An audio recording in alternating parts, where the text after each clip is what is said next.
Hello student, this is Meenakshi Singh, an account teacher in Mathi Commerce classes, Muzaffarpur Bihar. पिछले video में हमने आप लोगों को कुछ इम्पोर्टेंट टर्म्स बताए थे। इससे पहले वाले वीडियो में फंड बेस अकाउंटिंग बताए, तो लगभग सारे एडजस्टमेंट हम क्लियर कर चुके हैं। और आज के इस वीडियो में सबसे इम्पोर्टेंट टर्म जो नॉन प्रॉफिट ऑर्गेनाइजेशंस के फाइनल अकाउंट को कंप्लीट करता है और वह एडजस्टमेंट या वह स्टेटमेंट है हमारा बैलेंस शीट। तो आज हम लोग बैलेंस शीट को अच्छे से समझेंगे और तब हम लोग बैलेंस शीट से रिलेटेड सारे प्रैक्टिकल को सॉल्व करेंगे। ठीक है, चलिए शुरू करते हैं। हे गाइस, ये ऑलरेडी हम ओपनिंग बैलेंस शीट आपको बता चुके हैं, लेकिन फिर भी रिपीट करना ज़रूरी है ताकि आपके लिए बहुत आसान हो जाए बैलेंस शीट बनाना। देखिए हम क्या लिखे हैं, वीडियो को थोड़ा जूम किया जाए। Format opening balance sheet. Opening balance sheet में सबसे पहले ध्यान यहाँ देना है। बच्चे अक्सर गड़बड़ा जाते हैं सवाल बनाते समय। यहाँ देखिए हमने क्या डाला है, 1 अप्रैल, यानी हमारा जो फिनेंशियल ईयर स्टार्टिंग होता है, यानी ये बैलेंस शीट कब का है, ओपनिंग बैलेंस शीट। और ये आप लायबिलिटी साइड को देखें, लायबिलिटी साइड में बैंक ओवरड्राफ्ट अगर रहा तो, और आउटस्टैंडिंग एक्सपेंस, जो भी हमारा ड्यू एक्सपेंस है, जैसे सैलरी हो गया, रेंट हो गया, किसी भी तरह का एक्सपेंस है। एडवांस सब्सक्रिप्शन, सपोज कीजिए अगर कोई अपना सब्सक्रिप्शंस अगले साल का एडवांस कर दिया करेंट ईयर में, तो हमारे लिए वो क्या हो जाएगा, लायबिलिटी हो जाएगा। इसलिए एडवांस सब्सक्रिप्शंस क्या होगा, लायबिलिटी। लेकिन ये कब होना चाहिए, ओपनिंग बैलेंस शीट, यानी कि यह इस करेंट ईयर के शुरू में ही उसको पिछले साल के लास्ट में मिल गया होगा, इसीलिए वो क्या हो गया, एडवांस हो गया, तो वो क्या हो गया, लायबिलिटी हो गया। लगभग बस 3 आइटम आपका लायबिलिटी साइड में है। और एसेट्स में देखिए, cash in hand, cash at bank, ये भी ओपनिंग बैलेंस है। आपको याद होगा रिसिप्ट्स और पेमेंट अकाउंट में डेबिट साइड में टू बैलेंस बीडी लिखा रहता था, और उसका बैलेंसिंग फिगर लास्ट में credit side by balance CD लिखा रहता था। तो अब ध्यान क्या देना है, रिसिप्ट्स और पेमेंट अकाउंट के डेबिट साइड का बैलेंस बीडी, यानी ओपनिंग कैश इन हैंड और ओपनिंग कैश एट बैंक, इसको आपको एसेट साइड में डालना है। फिर जो भी फिक्स्ड एसेट दिया हो, जो भी इन्वेस्टमेंट दिया हो, और सबसे इंपॉर्टेंट क्या है, आउटस्टैंडिंग सब्सक्रिप्शन, यानी कि कोई भी सब्सक्रिप्शन जो ड्यू है वो हमारे लिए एसेट्स होगा, क्योंकि आज न कल वो आएगा। और लास्ट में है प्रीपेड एक्सपेंस, यानी अगर हम कोई एक्सपेंस अपना एडवांस में कर दिए हैं तो वो हमारे लिए बेनिफिट ही है, हमारी लायबिलिटी नहीं है, तो वो क्या हो जाएगा, एसेट्स में हो जाएगा। लेकिन ये सारे आइटम्स क्या होंगे, 1 अप्रैल और जो भी आपका गिवन ईयर दिया रहेगा। फिर हम क्या करेंगे, दोनों साइड को इक्वल करेंगे। तो 100% दोनों साइड इक्वल नहीं होंगे, तो लायबिलिटी साइड ही हमें हमेशा कम रहेगा। तो लायबिलिटी साइड में जो अमाउंट को हम जोड़ेंगे वो क्या कहलाएगा, कैपिटल फंड। और capital fund that is the opening balance sheet, यानी कैपिटल फंड बनाते हैं किसकी मदद से, ओपनिंग बैलेंस शीट से। अब हम लोग क्लोजिंग बैलेंस शीट की ओर जाएंगे, और क्लोजिंग बैलेंस शीट किसकी मदद से बनता है, ओपनिंग बैलेंस शीट से। अब हम लोग क्लोजिंग बैलेंस शीट को देखेंगे। एनपीओ चैप्टर के फाइनेंशियल अकाउंट को बनाना है, फाइनेंशियल स्टेटमेंट को बनाना है, तो उसका लास्ट हमारा स्टेटमेंट बैलेंस शीट होता है। बच्चे जरा यहाँ गौर से देखें आप, ये आपका लायबिलिटी साइड है। एक चीज़ हम रिमाइंड करना चाहेंगे, फाइनल अकाउंट जो प्रॉफिट ऑर्गेनाइजेशन का आप 11th में बनाते थे, वैसा ही हम लोग यहाँ भी बनाएंगे, बस हमारा नाम चेंज हो जाएगा, अदरवाइज सारे प्रोसेस उसी प्रकार होंगे जैसे आप 11th के फाइनल अकाउंट में बनाते थे। सबसे पहले यहाँ देखिए क्या लिखा हुआ है, कैपिटल फंड दिख रहा है, कैपिटल फंड। कैपिटल फंड कहाँ से लाए हम लोग, ओपनिंग बैलेंस शीट से। तो at first we can start in liability side capital fund. अगर कैपिटल फंड नहीं होगा तो जरूर आपके क्वेश्चंस में जनरल फंड दिया रहेगा। तो डिपेंड करता है क्वेश्चंस में जनरल फंड है या कैपिटल फंड बनाना है या कैपिटल फंड दिया हुआ है, जो भी है व्हाटएवर जो भी हो, आप स्टार्टिंग किससे करेंगे, कैपिटल फंड से। अब ध्यान दीजिए, कैपिटल फंड में सरप्लस को ऐड किए हैं। सरप्लस कहाँ से आया, इनकम और एक्सपेंडिचर अकाउंट का बैलेंसिंग फिगर। अगर किसी क्वेश्चंस में इनकम और एक्सपेंडिचर अकाउंट में डिफिसिट होता है तो वो कैपिटल फंड में क्या हो जाएगा, लेस हो जाएगा। या तो सरप्लस होगा या तो डिफिसिट होगा।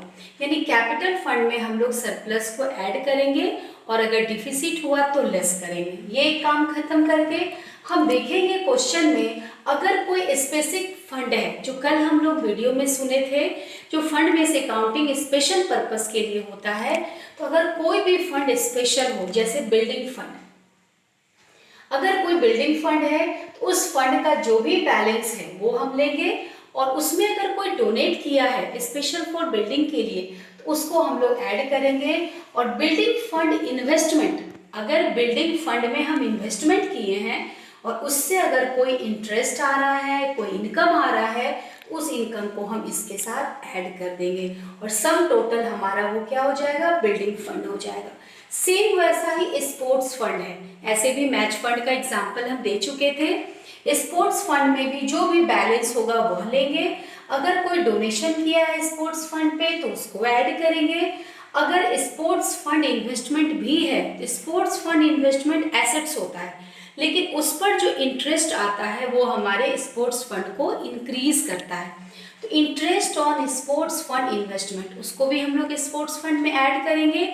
और अगर कोई एक्सपेंस है, जैसे स्पोर्ट्स प्राइज अवार्डेड या स्पोर्ट्स एक्सपेंसेस, उस एक्सपेंस को हम लोग क्या कर देंगे, माइनस कर देंगे और सम टोटल हम क्या बना देंगे, स्पोर्ट्स फंड। उसके बाद यहाँ देखिए करेंट लायबिलिटी, करेंट लायबिलिटी पे ध्यान देना है। किसी भी तरह का आउटस्टैंडिंग एक्सपेंसेस, कोई भी due expenses, what ever rent, salary, electricity, insurance, anything else, जो भी आउटस्टैंडिंग एक्सपेंस होगा उसका नाम हम लोग लिख करके और लायबिलिटी में दिखाएंगे। और सबसे लास्ट में जो इम्पोर्टेंट है, सब्सक्रिप्शन रिसीव्ड इन एडवांस, ये हमारा ओपनिंग बैलेंस शीट में भी था और क्लोजिंग बैलेंस शीट में भी। ओपनिंग में क्या होगा, वो 1 अप्रैल का होगा और क्लोजिंग बैलेंस शीट में क्या होगा, वो 31 मार्च का होगा। यानी कि कैपिटल फंड में सरप्लस ऐड करेंगे, किसी भी प्रकार का फंड बेस लेंगे, जो भी फंड होगा, यहाँ हम 2 एग्जाम्पल दिए हैं, आपके सवाल में टूर्नामेंट फंड हो सकता है, कोई भी फंड होगा। उसके बाद हम लोग करेंट लायबिलिटी लेंगे, करेंट लायबिलिटी में जो भी हमारा आउटस्टैंडिंग एक्सपेंस होगा और सब्सक्रिप्शन रिसीव्ड इन एडवांस होगा, ये हमारा लायबिलिटी साइड कंप्लीट हो गया। अब हम लोग एसेट साइड में आएंगे। अब हम लोग एसेट साइड की ओर देखते हैं। आप लोग गौर से देखिएगा,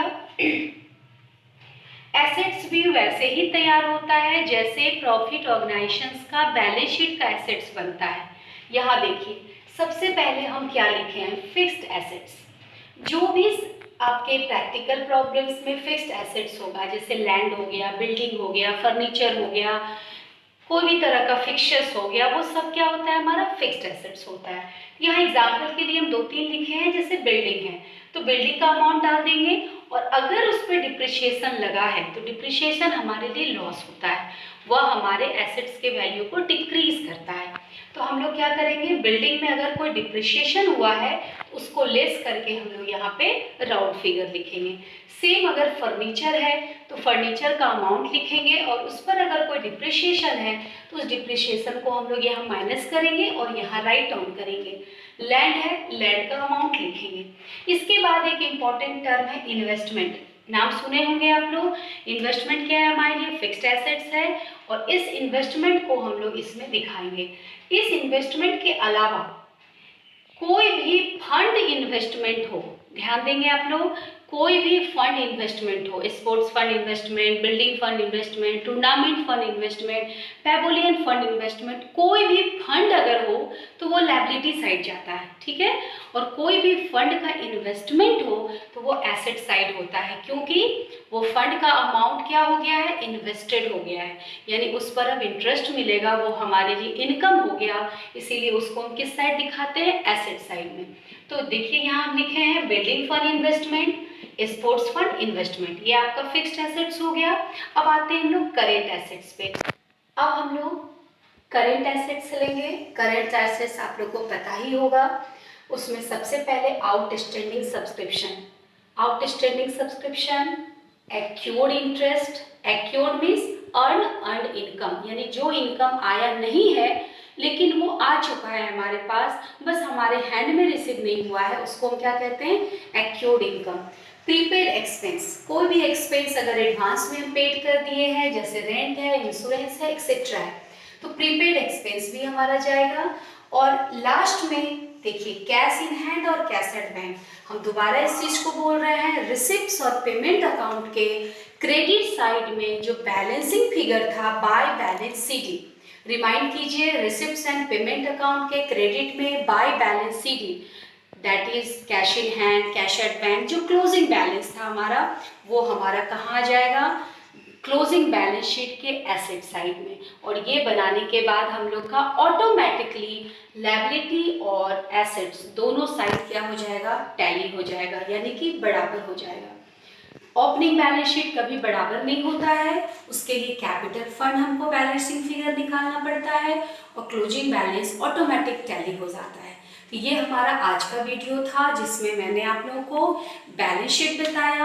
आप लोग ध्यान से इसको राइट डाउन कर लेंगे और एक एक आइटम को ध्यान से देखेंगे, इसमें सारे एडजस्टमेंट मिले हुए हैं, सारे कैपिटल रिसिप्ट्स हैं और कैपिटल पेमेंट्स हैं, और जो भी ट्रांजेक्शन्स का एडजस्टमेंट है, जैसे फंड से रिलेटेड है, कंज्यूमेबल गुड्स से रिलेटेड है, कोई आउटस्टैंडिंग एक्सपेंस है, कोई प्रीपेड एक्सपेंस है, कोई एडवांस सब्सक्रिप्शन है, कोई आउटस्टैंडिंग सब्सक्रिप्शन है, सारे से रिलेटेड इस टर्म को हम समझा चुके हैं।